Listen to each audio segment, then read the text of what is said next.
वेंकटनाथार्य कवितार्य केसरी वेदांताचार्यवर्यो मे सन्निधत्तां सदा हृदि गुरुभ्यः तद्गुरुभ्यस्य नमो वाकमदीमहे वृणीमहे च तत्राद्यौ दम्पती जगदाहंपदी ज्ञानानन्दमयं देवं निर्मलस्फटिकाकृतिम् आधारं सर्वविद्यानां हयग्रीवमुपास्महे वेदान्तगुरुमुखार्जितवागीशपदारविन्दमधुपालिं श्रीब्रह्मतन्त्रकलचिन्मणिमालां वन्दिशीयसुमहार्गाम् लक्ष्मीपतेर्यतिपतेश्च धयैकधाम्नोः योऽसौ पुरा समजनिष्ठजगद्हितार्थम् वाक्यं प्रकाशयतु परमं रहस्यं संवादयेशः शरणागतिमन्त्रसारः श्री भगवत भाष्यकारराले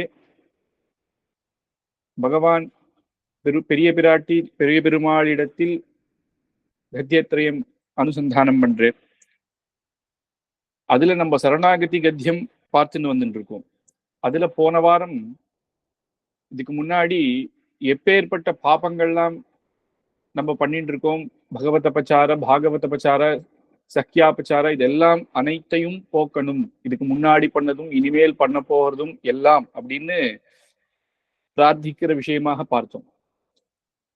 இதுல பார்த்தா அனந்த காலமாக எத்தனையோ ஜென்மம், நமக்கு இப்போ நேத்தி முந்தா நேற்றுக்கு தெரிஞ்ச பாப்பம்னு கிடையாது, அனாதி காலமாக எவ்வளவோ பண்ணியிருக்கோம். அதனாலதான் இப்பவும் நம்ம இந்த இதுலயே பூமியிலேயே பிறந்திருக்கோம் அப்படின்னாலே தெரியுது இல்லையா. அப்ப நம்ம மோட்சத்துக்கு இன்னும் போல அப்படின்னா இன்னும் கர்மா இருக்கு, அது புண்ணிய கர்மாவோ பாப்ப கர்மாவோ ஏதோ ஒண்ணு இருக்கு. அப்போ மோட்சத்துக்கு பகவானுடைய திருவடி அடைய எது தடையாக இருக்கு அப்படின்னா இந்த கர்மாக்கள். அப்ப அனைத்து பாவமும் போக்க வேண்டும் அப்படின்னு பிரார்த்திச்சாச்சு. ஆனா பாவம் மட்டும் இல்ல, பாவம் பண்ணா நரக்கத்துக்கு போறோமோ, புண்ணியம்னு ஒண்ணு இருக்கே, புண்ணியம் பண்ணாலும் சொர்க்கத்துக்கு தான் போவோம், அதுவும் மோட்சத்துக்கு தடைதான். அப்புறம் நிறைய யஜ்ஞாகாதிகள் பலனை கருதி பண்ணா அப்படின்னா பலன், இப்போ ஒரு யஜ்ஞம் இது பண்ணா இந்த பலன் அப்படின்னு இருக்கு அப்படின்னா, இது பண்ணா நல்ல ஐஸ்வர்யம் வரணும் அப்படின்னு இப்ப ஐஸ்வர்யத்துக்காக பண்ற அந்த யஜ்ஞம் என்னன்னா அந்த பலனை கொடுத்துரும். அந்த மாதிரி இப்ப பிரம்ம பட்டம் வேணும் அப்படின்னா அதுக்கு பல யாகங்கள் சொல்லியிருக்கு, அதெல்லாம் பண்ணிட்டே இருக்கணும். அப்போ அதாவது அந்தந்த புண்ணியத்தை தருவுமே தவிர அந்த புண்ணியமும் எவ்வளவு நாள் அப்படின்னா அந்த தபசு பண்ண வரைக்கும் அந்த யஜ்ஞத்தை நம்ம பண்ண எவ்வளவோ அதுக்கு தகுந்த புண்ணியத்தை தான் நம்ம அனுபவிக்க முடியும். மறுபடியும் இந்த பூமியில பிறக்கணும் அப்படின்னு புனரப்பி ஜனனம் புனரப்பி மரணம்னு இருந்துட்டே இருக்கு. அப்போ அதையும் விட்டுடணும் அப்படின்றது. அப்ப புண்ணியமே பண்ணக்கூடாதா அப்படின்னு ஒரு சந்தேகம் வருது. அப்போ யாரோ ஒருத்தர் பசியோட வர நான் ஆகாரம் போடக்கூடாதா அப்படின்னு விஷயம் ஆயிடுறது. அப்ப அது பண்ணா அதுக்கு என்ன பலன்? சொர்க்காதிகள் பலன் தானே. அப்ப அது பண்ணக்கூடாதானா பண்ணக்கூடாதுன்னு இல்ல, பகவத் பிரீத்தியாக பண்ணணும் அப்படின்றது தான் இங்க விசேஷமாக சொல்லிருக்கு. அப்படின்னா அதிதி சத்காரமோ, நம்மள அண்டி வந்தவாளோ, நம்மள சரணாகதி பண்ணவாளோ அவளுக்கு நம்ம நல்லது பண்ணணும் கண்டிப்பாக. ஆனா எதையுமே ஒரு பகவத் பிரீத்தியாக பண்ணணும். வேதமே விதிக்கப்பட்ட கர்மாக்கள் இருக்கு இல்லையா, அந்த சௌதஸ்மார்த்த கர்மா சந்தியாவந்தனத்திலேருந்து ஆரம்பிச்சு எப்பேற்பட்ட இது பண்ணா கூட நம் சம்பிரதாயத்துல நம்ம என்ன சொல்லி பண்றோம்? பகவத் பிரீத்தியர்த்தம் இல்ல ஸ்ரீமன் நாராயண பிரீத்தியர்த்தம்னு சொல்லிதான் பண்றோம். அந்த கர்மா கூட அதனுடைய பலனை கூட பெருமாளுக்கே காயேன வாச்சா மனசேந்திரியர்வான்னு எல்லாமே சாட்சாத் ஸ்ரீமன் நாராயணாயேத்தி சமர்ப்பயாமி அப்படின்னு சொல்லி நாராயணனுக்கு சமர்ப்பணம் பண்ணிடுறோம். அப்ப என்ன ஆயிடுதுன்னா அந்த புண்ணியமும் நமக்கு இல்ல பகவானுக்கே அப்படின்னு பலனை கருதாத அதை பண்றோம். அது யோகக்ஷேமமாகவும் இருக்கலாம் அப்படின்னு. அப்ப அந்த புண்ணியங்கள் இதனால அப்ப நம்ம அனாதி காலமாக பண்ண புண்ணியம் பகவத் கைங்கரிய பிரீத்தியாக பண்ணல அப்படின்னு சிலது இருக்கு இல்லையா, அந்த புண்ணியத்தையும் இப்ப பெருமாளிண்ட சமர்ப்பிச்சது. அனாதி கால பிரவர்த்தி விபரீத ஞானம், அனாதி காலமாக அப்படின்னா ஒரு நாள் ரெண்டு நாள் இல்ல, அனாதி காலமாக பண்ணிட்டு இருக்க இந்த புண்ணியம். எப்படி போன இதுல சூர்ணிக்கையில பாபங்களை சொன்னேரோ புண்ணியங்கள், அது அனாதி இனிமேல் பண்ண போற புண்ணியங்களும் சேர்த்து இதை நான் சமர்ப்பிச்சிடுறேன். அப்ப என்னென்ன விபரீத ஞானம், இது என்ன உண்டாக்கும் அப்படின்னா பாபத்தினால நமக்கு என்னென்ன உண்டாகும் அப்படின்னு நம்ம பார்த்தோம். அது நம்மளுடைய ஞானத்தை மறக்கடிக்கும், அப்புறம் துக்கத்தை உண்டாக்கும், அப்புறம் யோக்கியத்தை இல்லாம பண்ணிடும், அப்படின்னு இன்னொரு பாப்பத்துக்கு ருச்சியாகிடும் அப்படின்றது நம்ம பார்த்தோம். அந்த மாதிரிதான் இந்த புண்ணியமும் என்ன ஆகும்னா, புண்ணியம் பண்ண பண்ண பண்ண பண்ண அது பகவத் பிரீத்தியாக பண்ணல அப்படின்னா அது அகங்காரத்தை உண்டாக்கும். நான் தான் என்னாலதான் இத்தனை பேர் பொழைக்கிறா அப்படின்ற அந்த அகம்பாவம் வந்துடும். அப்புறம் அது தகுந்த மாதிரி நம்மளுடைய மனசு ஹிருதயம் விபரீத ஞானத்துல கொண்டு போய் விட்டுரும். எது நல்லது கெட்டது அப்படின்னு தெரியாம நான் சொன்னா நீ கேட்டுதான் ஆகணும், உனக்கு இவ்வளவு பண்ணியிருக்கேன்ல அப்படின்ற அந்த அகம்பாவங்கள்லாம் வந்துடும். அதனால எதுவுமே என்னன்னா நமக்கு இந்த கொடுக்கிற நிலைமையை கொடுத்தது நம்ம ஆச்சாரியன் அனுகிரகம் தானே, பகவத் அனுகிரகம் தானே நினைச்சுதான் நம்ம பண்ணணும். அப்ப அனாதி கால பிரவருத்த விபரீத ஞானம் ஆத்ம விஷயம் ஆத்ம விஷயமாக உண்டாக்கிடும். ஆத்ம விஷயம் அப்படின்னா இந்த சரீரத்தினால நான் தான் பண்ணேன் அப்படின்னு ஒண்ணு இருந்தாலும் ஆத்ம விஷயம் அப்படின்னு இருக்கு. இப்ப பரமாத்மாவுக்கு கைங்கரியம் பண்ணணும் அப்படின்னு ஒண்ணு. பரமாத்மா சாட்சாத் பகவான். ஆத்ம விஷயம்னா நம்மளுடைய ஆத்மாவையே ஸ்மரிச்சுன்னு நம்ம இருக்கிறது. அந்த சுகம் அப்படின்னு ஒண்ணு இருக்கு. அதனுடைய பலன் என்னன்னா கைவல்யம். ஸ்வர்காதி பலன்கள் நமக்கு தெரியும். ஸ்வர்கலோகத்துக்கு போவோம், நல்ல புண்ணியம் பண்ணியிருந்தா அப்படின்னு. அப்ப இந்த ஆத்மாவை நினைச்சிருந்தா இப்ப நமக்கு என்னன்னா இப்ப புனரப்பி ஜனனம் புனரப்பி மரணம், திருப்பி திருப்பி இந்த பூமியில பிறந்து இந்த கஷ்டங்கள் சுகங்கள் இது எதுக்கு? ஏன்னா இப்ப இன்னைக்கு நம்ம சந்தோஷமா இருக்குன்னா கூட இன்னொன்னு ஜென்மா வேணும்னு வேண்டிக்க முடியாது. ஏன்னா அடுத்த ஜென்மாலையும் நம்ம இதே மாதிரி இருப்போமான்னு நமக்கு தெரியாது. இப்ப இருக்கிற நமக்கு இந்த அற்புதமான சத் சங்கத்தை பகவான் கொடுத்துட்டே, அப்ப இதே மாதிரிதான் அடுத்த ஜென்மாவும் இருக்கும் அப்படின்னு நினைச்சிடவே கூடாது. ஏன்னா இத்தனை ஜென்மால நம்ம பாபம் பண்ணா அடுத்தது எப்படியா இருப்போம்னு கூட நமக்கு தெரியாது. அப்படி இருக்கும் பொழுது நம்ம இது எவ்வளவோ சரித்திரங்கள் பார்த்துக்கணும். ஸ்ரீ ராமானுஜர் பகவத் ராமானுஜருடைய சரித்திரத்திலேயே யாதவ பிரகாசர் அந்த ஊர்ல ஒரு ராஜாவுடைய பெண்ணுக்கு வந்து பிரம்மராட்சஸ் பிடிச்சிருக்கு. அப்ப வந்து இவர் யாரையோ கூப்பிட்டு பார்த்தா, எந்தெந்த தேசத்திலயோ கூப்பிட்டு பார்த்தா அது ஒண்ணுமே ஆளுன்னு பக்கத்து ஊர்ல இருக்கிற யாதவ பிரகாசரை கூப்பிட்டா. அப்ப அவர் வந்து பாஷ்யக்கார் அவர்கிட்ட படிச்சுட்டு இருக்கு. அப்ப அந்த யாதவ பிரகாசர் போய் அந்த ராணி, அந்த யுவராணி, அந்த ராஜாவுடைய பெண் கிட்ட போய் பயம்படுத்துறாரு. அந்த பிரம்மராட்சஸ யார் வந்திருக்கேன்னு தெரியுமா, நீ போ அப்படின்னு. நீ போன்னு சொல்றியே, முதல்ல உனக்கு யாருன்னு தெரியுமா, போன ஜென்மத்துல நீ எப்படி இருந்த தெரியுமா அப்படின்னு கேட்கிறாரு. என்ன உனக்கு என்ன அப்படி தெரியும் அப்படின்னா, போன ஜென்மத்துல நீ வந்து ஒரு ஒரு ஒரு பள்ளி மாதிரி ஒரு இதுவாக இருந்த. நான் எப்படி இருந்தேன் அப்படின்னா, நான் வந்து ஒரு பிரம்மவித்தாக ஒரு வேத பாராயணம் பண்ணி யஜ்ஞாகாதிகள் பண்ணக்கூடியவராக நான் இருந்தேன். ஆனா என்ன ஆச்சு அப்படின்னா, ஒரு வேதம் ஒரு நம்ம யஜ்ஞம் பண்ணும் பொழுது ஸ்வரத்தை தப்பு சொன்னதுனால இவர் அடுத்த ஜென்மாவில பிரம்மராட்சஸ் ஆயிட்டார். அதனால எப்ப வேணா எப்படி வேணா மாறலாம். ஸ்வரத் தப்பு எடுத்து அப்படின்னா வேதத்துக்கு ஸ்வரம் ரொம்ப முக்கியம். அதனாலதான் அவ்வளவு சுலபமாக வந்து பார்த்தோன்னா வேதாத்தியனம் பண்ற பசங்க எல்லாம் பார்த்தா காத்தால 4 மணிக்கு எழுந்து ஒவ்வொரு வாட்டியும் அதை திருப்பி திருப்பி சொல்லணும். அது அவ்வளவு சுலபம் கிடையாது. திருவெல்லாம் நல்லா சொல்லணும். ஒரு இடத்துல ஸ்வரம் மாறிடுதுனாலும் அதனுடைய அர்த்தம் மாறிடும். அர்த்தம் மாறிடுச்சுன்னா யஜ்யத்துல வந்து நான் இப்படி ஆகணும் அப்படின்றதுக்கு அது அர்த்தம் மாறி அதுக்கு பிரம்மராட்சச ஆகணும் அப்படின்றது ஆயிடுறது அதுல. அப்ப அதுவாவே அவன் ஆயிடுறான். அதனால அவன் அப்படி ஆயிட்டான். இதே நீ யாரா இருந்தன்னா, நீ ஒரு உடும்பு மாதிரி ஒரு திந்த, அது ஒரு பள்ளி அந்த ரகங்கள்ல ஒரு உடும்பு. ஆனா அந்த உடும்பு எங்க இருந்ததுன்னா மதுராந்தகத்துல ஏரி பக்கத்துல இருந்துதான். அப்போ அங்க வந்த பாகவதர்கள் பகவானை சேவிச்சுட்டு அங்க வந்து ஒரு இடத்துல ஒரு மரத்து கீழே வந்து அவ பிரசாதம் சாப்பிட்டா. அந்த பிரசாதத்தை மிச்சத்து கீழே போட்டது சாப்பிட்டதுனால பாகவத உச்சிஷ்டம். அதனால இந்த ஜென்மாவில இவர் யாதவ பிரகாசராக இருந்தேன் அப்படின்னு. அப்ப எப்படி வேணா மாறும். அதனால எதுவுமே நம்ம வந்து இதை வேண்டிக் கூடாது. அதனால புனரப்பி ஜனனம் புனரப்பி மரணம்னு கூடாது. ஆனா ஆத்மஸ்வரூபமாக நான் அப்படி இருக்கலாம் அப்படின்னா வைகுண்டத்துக்கு போகணும்னு அவசியம் இல்லை. இந்த ஜென்மாக்கள் வேண்டாம். நான் வந்து எப்படின்னா என்னையே நினைச்சிட்டு ஆத்ம குணத்தையே நினைச்சிட்டு யோகத்துல இருந்து அந்த மாதிரி ஒரு லோகம், அதுதான் கைவல்ய லோகம். அதுனா தன்னுடைய ஆத்மாவையே அதை அனுபவிச்சுட்டு இருக்கிற மாதிரி ஒண்ணு. ஆனா இந்த பூமியில பிறக்க மாட்டோம். ஆனா அது தாத்காலிக்கும், கொஞ்ச நாளைக்கு தான். அப்புறம் புது சிருஷ்டி அப்படின்னு இது பிரளயமாய் புது சிருஷ்டி வரும்போது அவன் திருப்பி பிறக்க வேண்டித்தான். ஆனா அதை கூட நம் பெரியோர்கள் ஒத்துக்கல. கைவல்யத்துக்கெல்லாம் நமக்கு இது இல்லை அப்படின்னு. அது அவசியமே இல்லை. ஏன்னா பகவத் கைங்கரியம் தான். இந்த ஜன்மா வேண்டாம்னு அர்த்தம் கிடையாது. எப்பவுமே பகவத் கைங்கரியம் வேண்டும். அதனாலதான் ஸ்ரீ வைகுண்டலோகம் வேணும் அப்படின்னு நம்ம சரணாகதி பண்றது. அதனால அந்த ஆத்ம விஷயத்துல நமக்கு வந்து ஈடுபாடு அதிகமாயிடும். அது நமக்கு கூடாது அப்படின்னு. அதுக்கு சின்ன உதாரணம் சொல்லணும் அப்படின்னா, ஒருத்தன் ஜெயில ரொம்ப நாளா இருக்கான். அந்த ஜெயில ரொம்ப நாளா இருக்கிறவனுக்கு ஏதோ ஒரு இதுல வந்து சில இடத்துல சொல்றாள், ஏதோ ஒரு ஃபங்க்ஷன்ல வந்து சில பேர் மட்டும் ஒரு 5 வருஷம் நல்லவாளா இருந்தா அவளை விடுவிச்சிடறான். அது இவன் நினைச்சு கூட பார்க்கல. ஏன்னா இவனுக்கு வந்து 30 வருஷம் சொல்லியிருக்கான். ஆனா 5 வருஷமே இவருடைய பிஹேவியரை பார்த்து சரி போனா போறதுன்னு விட்டுடுறான்னு வச்சுக்கோ. ஜெயில இருந்து வெளில வந்தவனும் அவனுக்கு சந்தோஷம் இருக்கு. அதுவும் எங்கேயோ ஒரு இடத்துல போட்டான்னு வச்சுக்கோங்க, ஒரு ஐலாண்டுக்குள்ள வச்சுட்டு அவனு ஜெயில இருந்து வெளில விட்டானவனா அவனுக்கு ஒரு திருப்தி வருது. அதுதான் கைவல்யமா. ஆனா அது போறாது. வெளியில வந்துட்டா போருமா, திருப்பியும் அவன் மீண்டும் அவனுடைய தேசத்துக்கு வந்து அவருடைய பிரஜைகள், குழந்தைகள், அம்மா அப்பாவை பார்த்தாதான் அவனுக்கு பூர்ண சந்தோஷம். அதனால கைவல்யம்னா என்னன்னா, இப்போதைக்கு தாத்காலிகமா அந்த புனரப்பி ஜனனம் கிடையாது. ஆனா அது முக்கியம் இல்ல. திருப்பியும் தன்னுடைய பந்துக்களோட சேரணும். அந்த பந்துக்கள் அம்மா அப்பா குழந்தைகள் அப்படின்னா இங்க யார சொல்றது அப்படின்னா, ஸ்ரீ வைகுண்ட லோகத்துல இருக்கிற சாட்சாத் பகவான் தாயார், அங்க இருக்கிற நித்திய சூரிகள் இவாளோட சேர்ந்து நம்மளும் பகவானுக்கு கைங்கரியம் பண்ணணும் அப்படின்றது தானே. அதுதான் என்னன்னா பூர்ணமாக நம்ம அனுபவம் அப்படின்னு திருப்பி தன்னுடைய சொந்த தேசத்துக்கு வந்தா மாதிரி அப்படின்னு.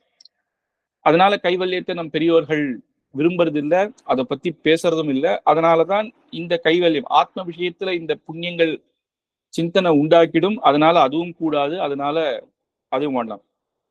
கிருஷ்ண ஜெகத் விஷயம், இந்த ஜெகத் இது என்னுடையது அப்படின்னு ஜெகத்தில் ஆசை உண்டாயிடும். இது என்னுடைய பூமி, எனக்கு தான் என்னுடைய ராஜ்யம் அப்படின்றதெல்லாம், இந்த ஆசைகள் என்னுடைய பணம் அப்படின்றதெல்லாம் வந்துடும்.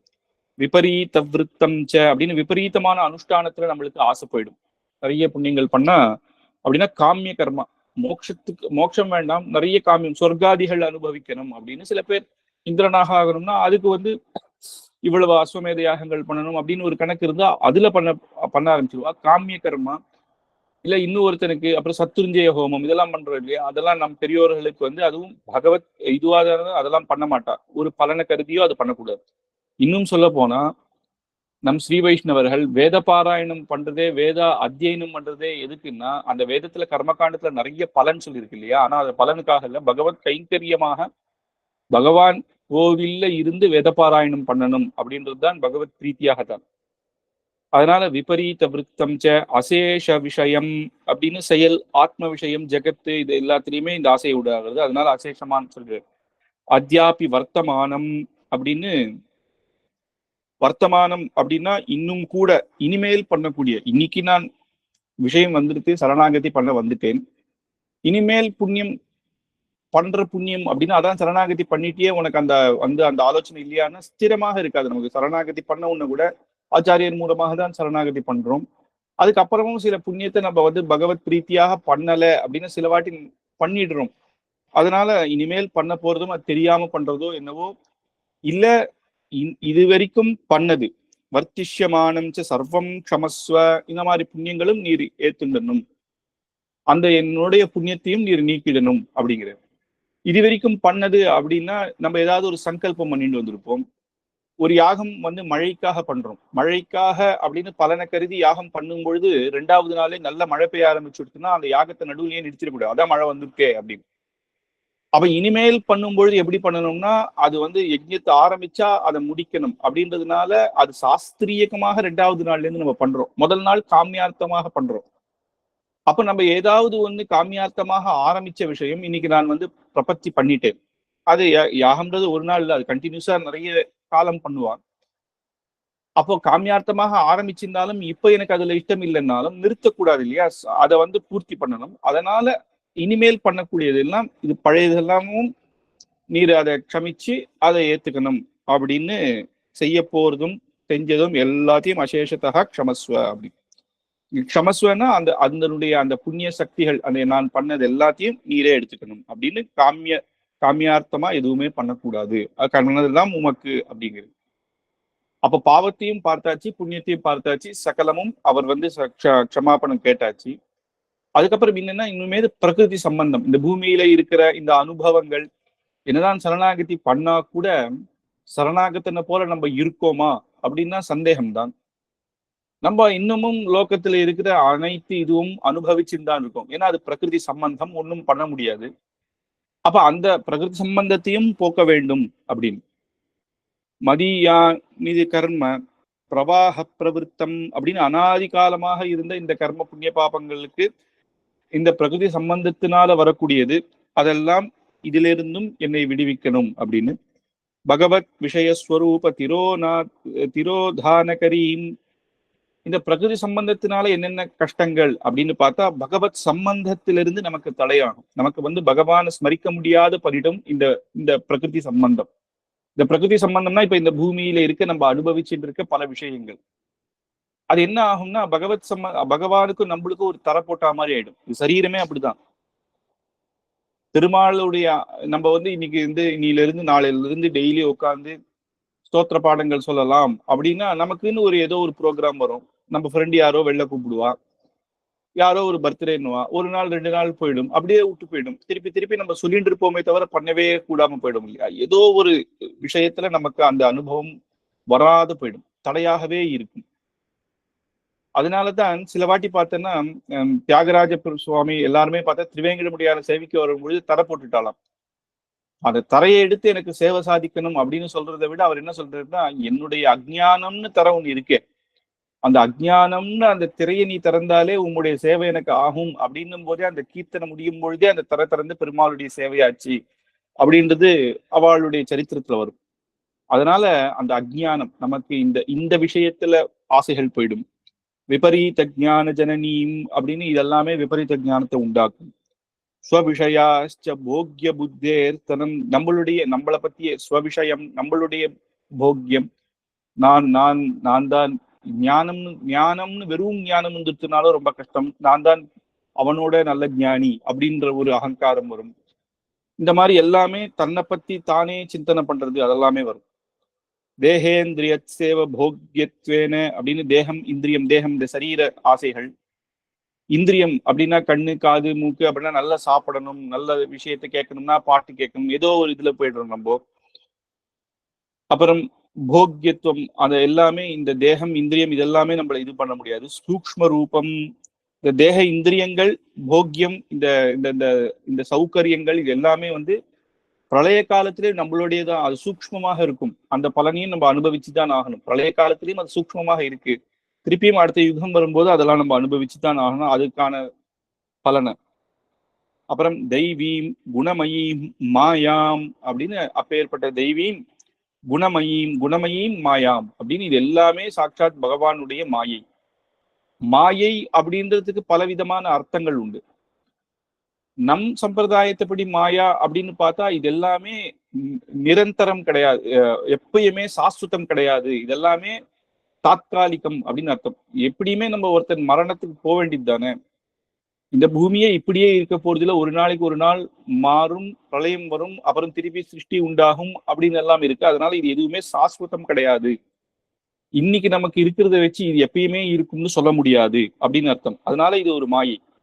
மாயைன்றது இன்னொரு அர்த்தம் என்னன்னா ஆச்சரியம் அப்படின்னு நம்ம சம்பிரதாயத்துல அர்த்தம். ஆச்சரியம்னா இப்ப ஏற்பட்ட சிருஷ்டியை பகவான் பண்ணி வச்சிருக்கான், இந்த ஆச்சரியத்திலேயே நம்ம விழுந்து இதுலயே இருக்கும். இதுலயும் சில பேர் தான் ஆச்சாரிய கிருபையோட பகவத் விஷயத்தை பண்ணி பகவானுக்கு கைங்கரியம் பண்ணி மேல வர முடியும். இதுல இருந்து நம்ம வைகுண்டத்துக்கு போறது அப்படின்றது அவ்வளவு கஷ்டமாக இருக்கிறதுனால இது ஒரு ஆச்சரியம். இது எப்படி இருந்தது மாயாம்னா குணமயம், குணம் சத்வரஜோ குணங்கள், சத்வரஜஸ் தமஸ் அப்படின்ற 3 குணங்கள். ஏன்னா சத்துவம் அப்படின்னா நல்லதே, ரஜோகுணம்னா இந்த கோபம் இதெல்லாம் வரத்துக்காக காரணமா இருக்கு, தமஸ் குணம் சோம்பேறித்தனம் இதெல்லாம் வரத்துக்கு காரணமாக இருக்கு. இது பார்த்தா இந்த 3 குணங்களுமே நம்ம எல்லாருக்குமே உண்டு. ஆனா எது அதிகம் அது அவளை பிரதிபலிக்கும். சில பேருக்கு கோபமே வராதுன்னு சொல்ல முடியாது. சில பேருக்கு சோம்பேறித்தனம்னா குளிர்காலத்துல பார்த்தா நம்மளால எழுந்துக்கவே முடியாது, மார்கழி மாசம். அதனாலதான் பார்த்தா மார்கழி மாசம்னாலே நம்ம சம்பிரதாயத்துல காத்தால சீக்கிரமே எழுந்துடணும்னு வச்சிருக்காங்க. ஏன்னா அந்த காலத்துல தான் சீக்கிரம் எழுந்துக்க முடியும். ஏன்னா அந்தந்த காலத்துக்கு தகுந்த மாதிரி நம்மளுடைய குணம் மாறும். நம்மளுடைய ஆகாரத்துக்கு தகுந்த மாதிரி இஷ்டத்துக்கு சாப்பிட்டோம்னா சோம்பேறித்தனம் வந்துடும், சில சாப்பாடு சாப்பிட்டா கோபம் வரும், அந்த மாதிரி எல்லாம் இருக்கா. அந்த மாதிரி எல்லா ஒரு விஷயமும் சேர்றவா நம்மளுடைய சுத்தி இருக்கிறவா அவளை பொறுத்து இருக்கு. அதனால இந்த இந்த குணங்கள் அது இல்லாம இந்த லோகமே இந்த சத்வரஜஸ்தமஸ் இதோட சேர்த்துதான் இந்த பிரகிருதியவே பகவான் சிருஷ்டி பண்றாரு. அதனால இந்த குணங்கள் இது இல்லாம இருக்காது. அதனால இந்த 3னாலதான் மாயா. அப்ப ஸ்ரீவைகுண்ட லோகம்னா சுத்த சத்துவம் அப்படிங்கிறா. சுத்த சத்துவம்னா சுத்தமான சத்துவம். இங்க இருக்கிற சத்துவத்துல கொஞ்சமாவது நம்மளுக்கு தமோ குணமும் ரஜோ குணமும் உண்டு. ஆனா ஸ்ரீ வைகுண்ட லோகத்துல இருக்கிறது சுத்த சத்துவம். அங்க இருக்கிற சாட்சாத் அந்த ஸ்ரீ வைகுண்ட லோகமே, லோகம்னா இங்க இருக்கிற ஒரு கம்பங்களும் அதெல்லாம் வைகுண்ட கதியத்துல பூர்த்தியாக பார்ப்போம். அது எல்லாமே சுத்த சத்துவம் அப்படின்வா.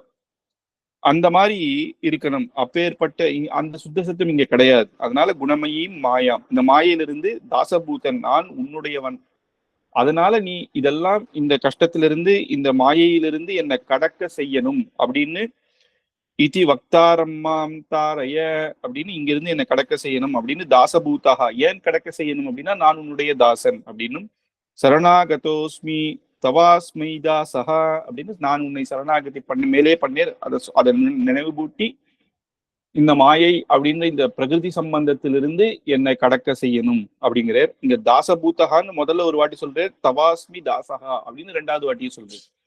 அப்ப முதல்ல சொன்ன தாசபூத்தன் என்ன அப்படின்னா, அங்க உபாயம், நான் உன்னுடைய தாசன், அதனால நீ என்ன ரட்சிக்கணும் அப்படின்னு காட்டுறது.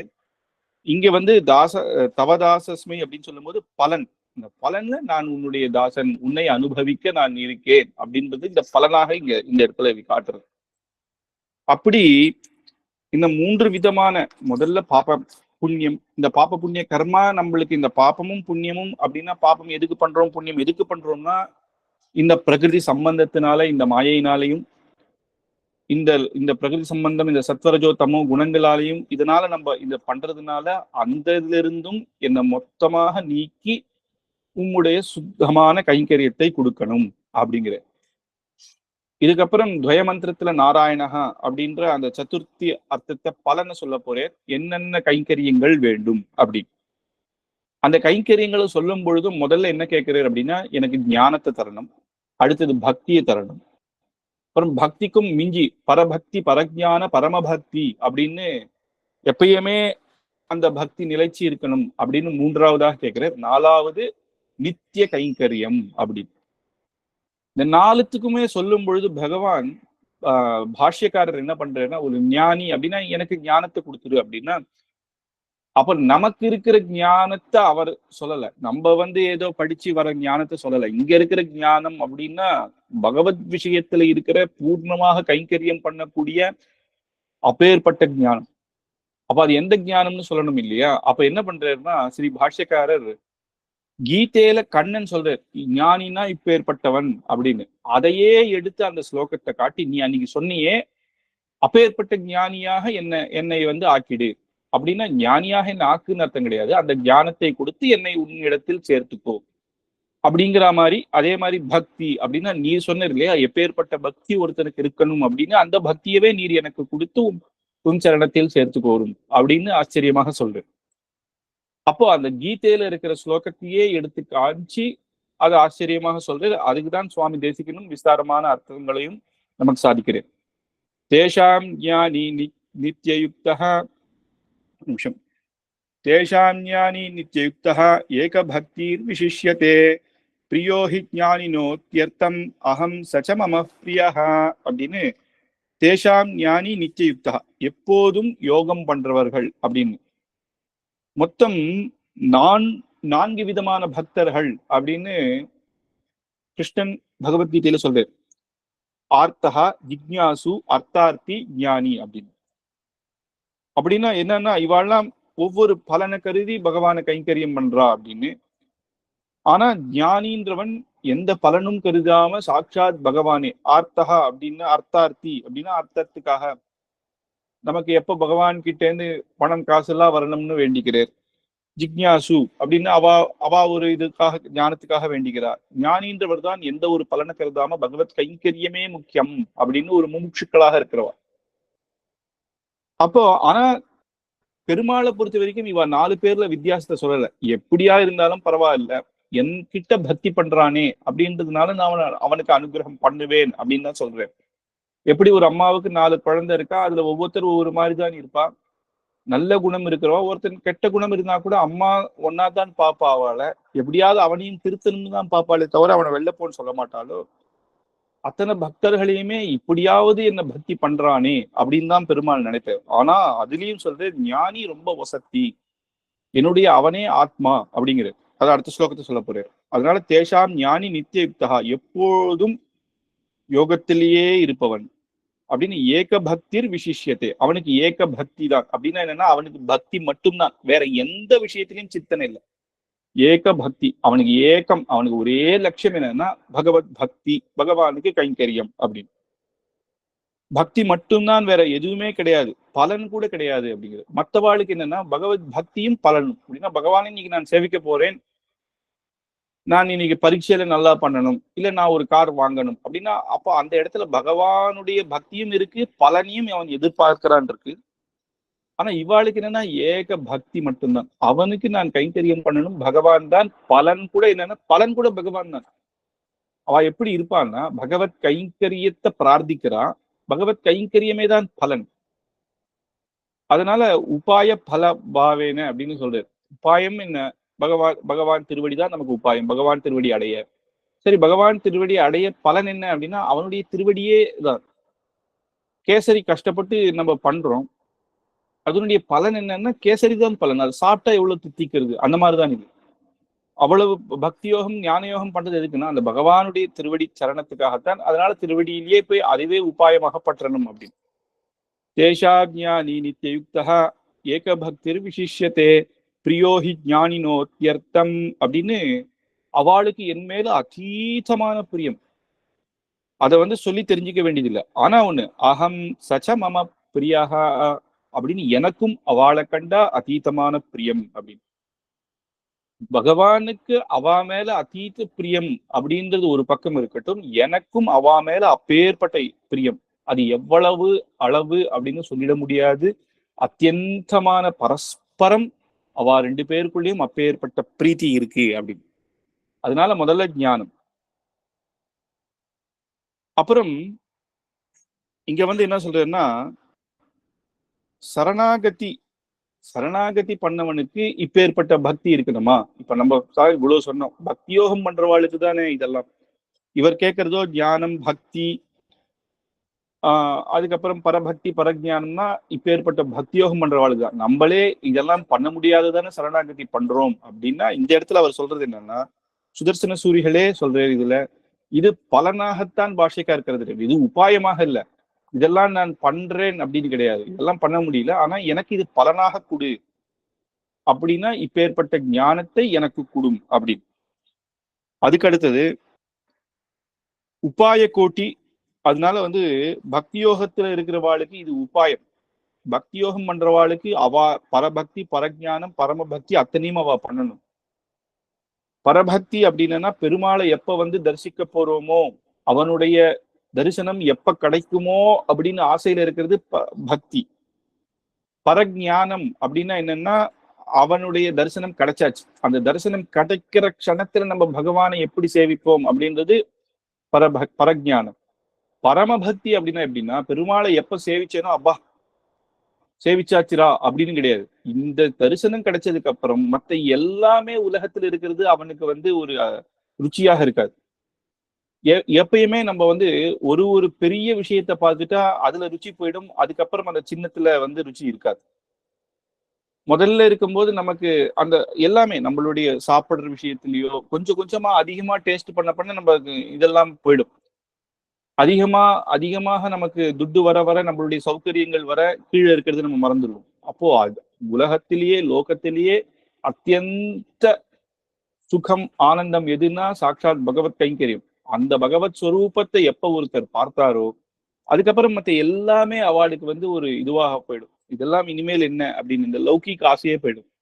அதனால அந்த ஸ்வரூபத்தை பகவான் அப்போனுச்சு எனக்கு பெருமாளை சேவிச்சுட்டேன் போரும் அப்படின்னு இல்லாத எப்பயுமே இந்த காட்சி இதனுடைய தரிசனம் என்னுடைய இருக்கணும் அப்படின்றதுதான் பரமபக்தி.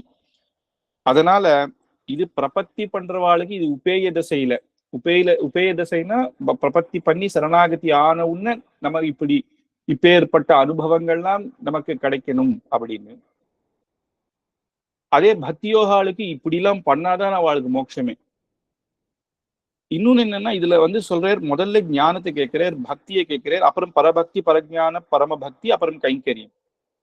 இதுலயும் பார்த்தா ஞானம் பக்தி அப்படின்றது முதல்ல இருக்கிறது சரணாகதி பண்ணவாளுக்கு சரணாகதி பண்ணிட்டு மோட்சத்துக்கு போற நடுவு பரியந்தமே. ஆனா பரமபக்தி பரஜானம் அப்படின்றது அவ்வளவு சாதாரணமா வந்துடாது. என்னதான் பிரபத்தி பண்ணியிருந்தா கூட நமக்கு எப்பயுமே பகவானை நினைச்சிட்டு இருக்கணும் அப்படின்னு தோணாது. லௌகிக விஷயத்துல இன்னும் இருந்துட்டுதான் இருக்கும். அது எப்போ அப்படின்னா இந்த இடத்துல வியாக்கியானம் பண்ணும்போது நம்மளுடைய அந்த தேகா வசானே அந்த எப்ப அந்த பிராணம் போற சமயத்திலேயாவது அப்பேற்பட்ட பக்தியை பகவான் கொடுத்து தன் சரணத்துல ஏத்திண்டு அதுக்கப்புறம் இனிமேல் எப்பயுமே அந்த பக்தி வைகுண்டத்துல போனா இருக்க போறதுதான். அப்புறம் நித்திய கைங்கரியம் சாட்சாத் மோட்சத்துல அப்படின்னு அப்படி கூட இதை பிரிக்கிறார். அதனால இந்த ஞானியை சொல்லும் பொழுது அவர் எப்பயுமே என்னுடைய யோகத்துல இருக்கிறவா அவளுக்கு என் மேல எவ்வளவு பிரியமோ அதுக்கு சமமாக நானும் அவ மேல அத்தனை பிரியமும் வச்சிருக்கேன், எவ்வளவுன்னு சொல்லவே முடியாதுன்னு சொன்னவர் அடுத்த ஸ்லோகத்திலேயே கீதையில உதாரா சர்வ ஏவைத்தே ஞானி தாத்மைவ மே மதம் ஆஸ்தித சஹி யுக்தாத்மா மாமே வானுத்தமாம் கதிம் அப்படின்னு உதாராக என்னுடைய உதார குணங்கள் அவள் மூலமா தான் நமக்கு தெரியறது அப்படின்னும் சர்வ ஏவைத்தே ஞானி ஆத்மைவ மே மதம் அப்படின்னு சொல்லும் பொழுது என்னுடைய ஆத்மா அப்படிங்கிற இந்த ஞானிகள்லாம் யார் அப்படின்னா என்னுடைய ஆத்மா, பகவான் பரமாத்மா அப்படின்னா என்னுடைய பிராணம் அப்படின்னு சொல்ற மாதிரி. எங்க அம்மான்னா எனக்கு பிராணம் அப்படின்னு சொல்ற மாதிரி பகவான் அவருக்கு பிராணம் யார் அப்படின்னு சொல்றேன்னா இப்பேற்பட்ட ஞானி பகவானுடைய சரணமே போரும் அப்படின்னு எந்த பலனையும் எதிர்பார்க்காத எப்பயுமே அவன் கைங்கரியம் அவனுடைய பக்தியிலேயே இருக்கிற அப்பேற்பட்ட ஞானிகள் இனிமேல் கூட மாற மாட்டா சில மாயினாலையும். ஏன்னா பரதன் ஆதி பரதன் அப்படின்னு பாகவதத்துல அவர் கடைசி காலத்துல எல்லாத்தையும் விட்டு காட்டுக்கு போச்சு ஒரு மான பார்த்து அவர் ஆசைப்பட்டு அப்படி கூட இல்லை, அப்பேற்பட்ட அதை கூட நினைக்காம பகவானையே நினைக்கிறவான்ற இருப்பாள்ல அவாதான் என்னுடைய ஆத்மா அப்படின்னு பகவான் கண்ணன் சொல்லிக்கிறார் சந்தோஷமாக. அதனால யோகம் பண்றா யுக்தாத்மா மாமே வானுத்தமாங்கத்தின் அப்படின்னு என்ன உத்தமமா பிடிச்சுட்டு இருக்கா அவளுக்கு நான் தான், வேற எந்த விஷயமும் இல்லை அப்படின்னு.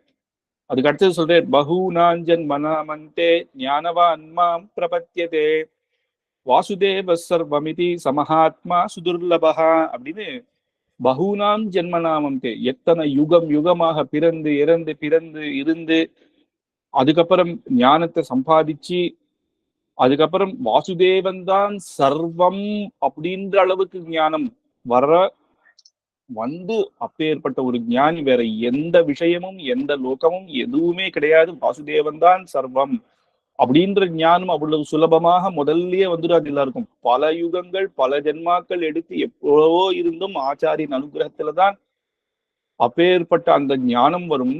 அந்த ஞானத்துல இருக்கவன் அப்பேற்பட்டவா சுதுர்லபகா, அப்பேற்பட்டவா இருக்கிறதே ரொம்ப கடினம்.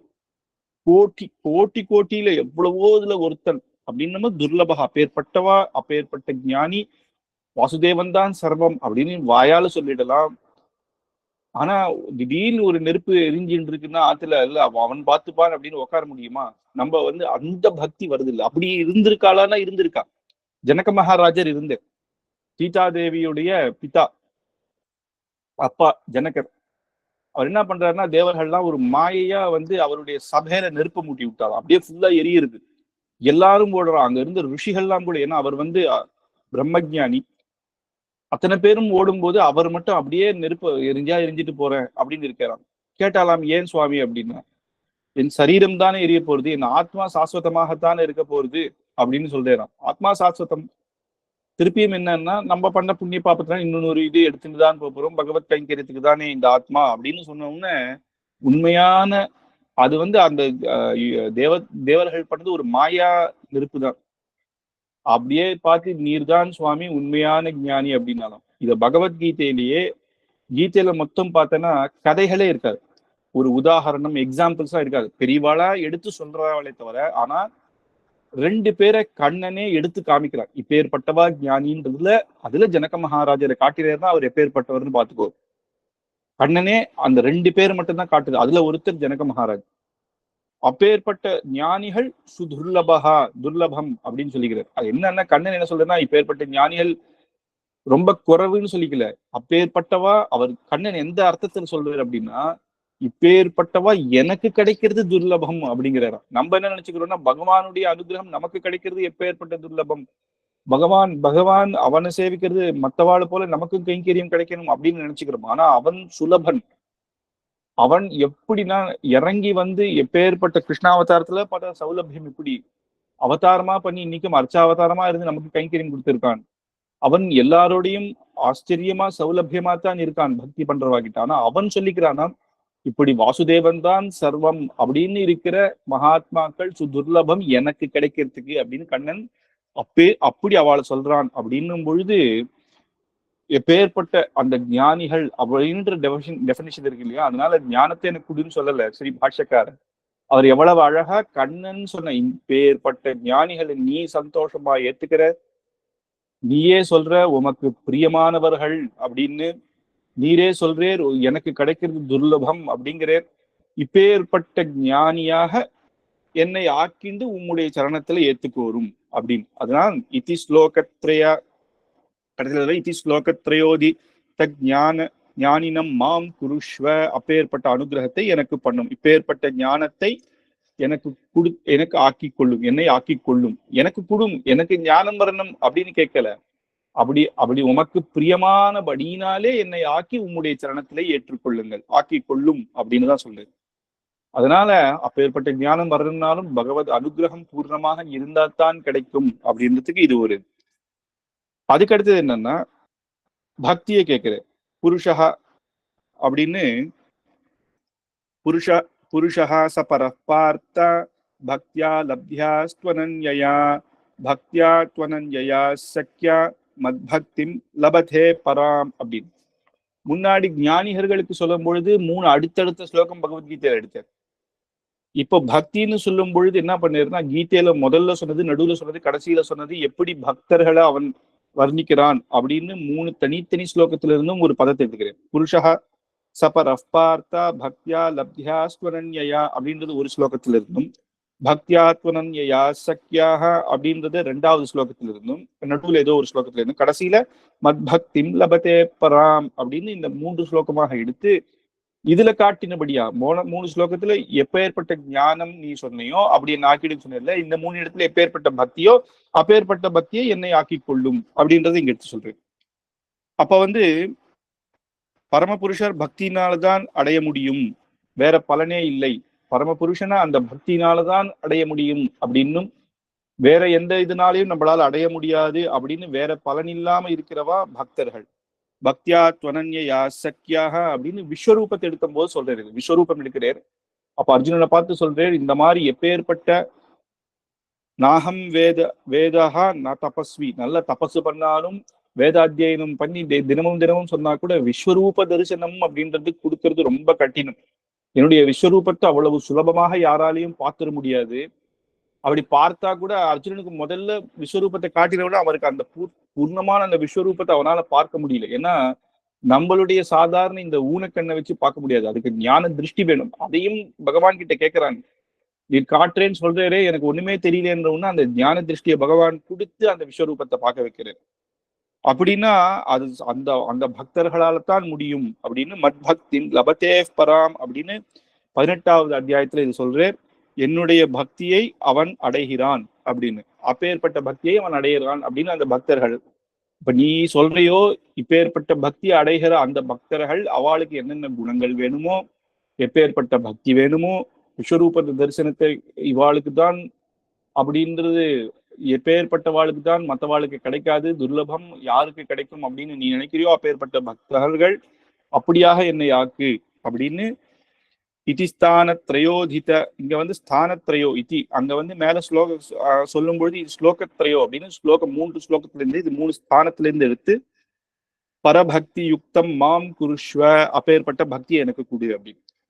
இதுக்கு அடுத்த ஸ்லோகத்துல பரபக்தி பரஜான பரமபக்தியேக ஸ்வபாவம் மாம் குருஷ்வ அப்படின்னு பரபக்தி பரஜானத்தை எனக்கு கொடுக்கணும் அப்படின்னு. ஏன்னா ஒரு வாட்டி பக்தர்களுக்கு நீ சேவை சாதிச்சது மட்டும் இல்லை, இதுவே எனக்கு சாஸ்வதமாக இருக்கணும் அப்படின்னு அப்பேற்பட்ட அடுத்த கட்டத்துக்கான பக்தியை கேட்க போறார். அதுக்கு அடுத்தது கைங்கரியம், நித்திய கைங்கரியம் அப்படின்றது அடுத்த வாரம் பார்க்கலாம். இதெல்லாம் கேட்ட உடனே பகவான் அவருக்கு பதில் சொல்றார் அப்படின்றதையும் அடுத்த வாரம் பார்க்கலாம். கவிதார்க்கிக சிம்ஹாய கல்யாண குலசாலினே ஸ்ரீமதே வெங்கடேஷாய வேதாந்த குரவே நமஹா. அடி.